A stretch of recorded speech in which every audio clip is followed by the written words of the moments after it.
नमस्कार। आज हम भारत की एक ऐसी नई स्ट्रैटेजी की बात करेंगे जो दुर्लभ बीमारियों से जूझ रहे लाखों परिवारों के लिए एक उम्मीद की किरण बनकर आई है। ये सिर्फ कोई पॉलिसी नहीं है, बल्कि जिंदगियों को बदलने वाला एक नया ब्लूप्रिंट है। 35 करोड़। ये आंकड़ा देखिए, वाकई चौंकाने वाला है। दुनिया भर में करीब 35 करोड़ लोग दुर्लभ बीमारियों से प्रभावित हैं। यह एक बहुत बड़ी ग्लोबल हेल्थ चुनौती है और यहीं से एक सवाल खड़ा होता है। और सवाल यह है कि अगर ये बीमारियां सच में दुर्लभ या रेयर हैं, तो इनसे इतने सारे लोग प्रभावित कैसे हैं? चलिए इस विरोधाभास, इस पैराडॉक्स को जरा समझते हैं। तो चलिए सबसे पहले इसी पैराडॉक्स को समझते हैं कि आखिर कैसे कोई बीमारी दुर्लभ होकर भी करोड़ों लोगों पर असर डाल सकती है और इन आंकड़ों के पीछे की असली कहानी क्या है। जरा सोचिए, दुनिया में 7,000 से भी ज्यादा तरह की दुर्लभ बीमारियां हैं और इनमें से 80% जेनेटिक होती हैं। और सबसे चिंता की बात तो ये है कि 50% मरीज बच्चे होते हैं। भारत में ये समस्या और भी बड़ी हो जाती है, जहां दुनिया के लगभग 5 में से 1 मरीज रहता है। अब कल्पना कीजिए, अपने बच्चे की सही बीमारी का पता लगाने के लिए एक परिवार को लगभग 1 दशक तक भटकना पड़े।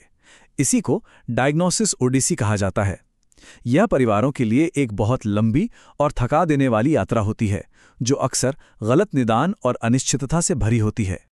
तो अब सवाल यह है कि भारत में ये डायग्नोसिस ओडिसी इतनी लंबी और मुश्किल क्यों थी?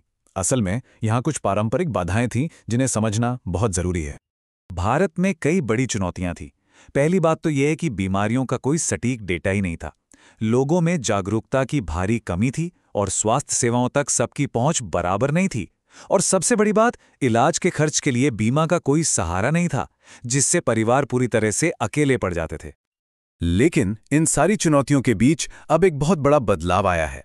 भारत ने इस समस्या से निपटने के लिए एक महत्वाकांक्षी राष्ट्रीय नीति लागू की है। साल 2021 में राष्ट्रीय दुर्लभ रोग नीति लागू की गई। इसका मुख्य उद्देश्य बिल्कुल साफ है: इन बीमारियों से जूझ रहे मरीजों के लिए स्वास्थ्य सेवा को सस्ता और सुलभ बनाना। मतलब एक पूरी तरह से पेशेंट सेंट्रिक अप्रोच। इस नीति का सबसे स्मार्ट हिस्सा है इसका बीमारियों को 3 ग्रुप्स में बांटना। इससे संसाधनों का सही इस्तेमाल होता है। ग्रुप 1 में वे बीमारियां हैं जिनका एक बार में इलाज संभव है। ग्रुप 2 में वे जिन्हें लंबे समय तक कम लागत वाले इलाज की जरूरत है। और ग्रुप 3 में वे जिनके लिए महंगी और एडवांस थेरेपी की जरूरत पड़ती है। तो एक परिवार के लिए इसका क्या मतलब है? प्रक्रिया को बहुत सरल बना दिया गया है। अब कोई भी डॉक्टर मरीज को रेफर कर सकता है, फिर एक विशेषज्ञ केंद्र में निदान की पुष्टि होती है, एक इलाज योजना बनती है और फिर वित्तीय सहायता के लिए राष्ट्रीय पोर्टल पर नामांकन हो जाता है। और ये सब कैसे संभव हो रहा है? पूरे देश में 15 सेंटर्स ऑफ एक्सीलेंस या उत्कृष्टता केंद्र स्थापित किए गए हैं।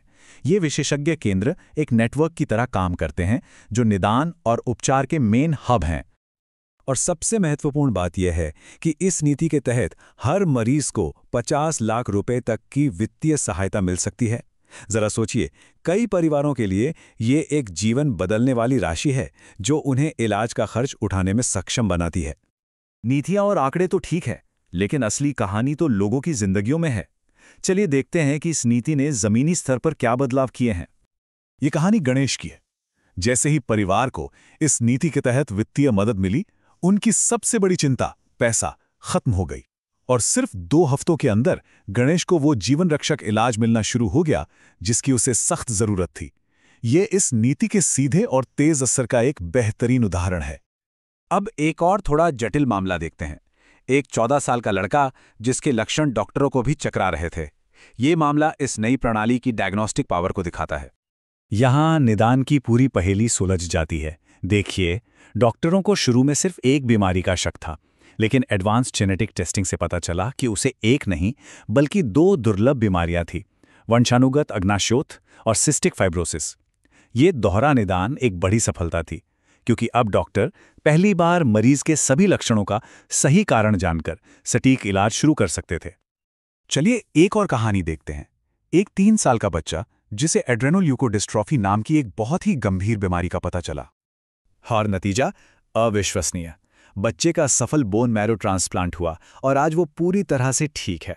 ये इस बात का सबसे बड़ा सबूत है कि इस नई प्रणाली के तहत अब कुछ दुर्लभ बीमारियों को पूरी तरह से ठीक करना भी मुमकिन हो गया है। ये प्रगति शानदार है, लेकिन यात्रा अभी खत्म नहीं हुई है।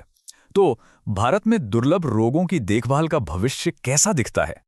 भविष्य की राह इसी नींव पर बन रही है। अब फोकस जीन एडिटिंग जैसी एडवांस्ड थेरेपी पर है।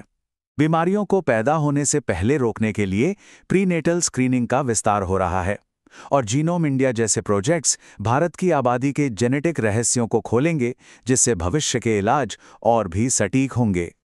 तो अंत में एक नया ब्लूप्रिंट तो तैयार है। ये और कितनी जिंदगियों को बदल सकता है, ये तो वक्त बताएगा। लेकिन असली सवाल शायद ये है कि क्या विज्ञान, नीति और इंसानी जज्बे का ये संगम दुनिया के लिए एक मिसाल कायम कर सकता है कि दुर्लभ का मतलब अकेला नहीं होता,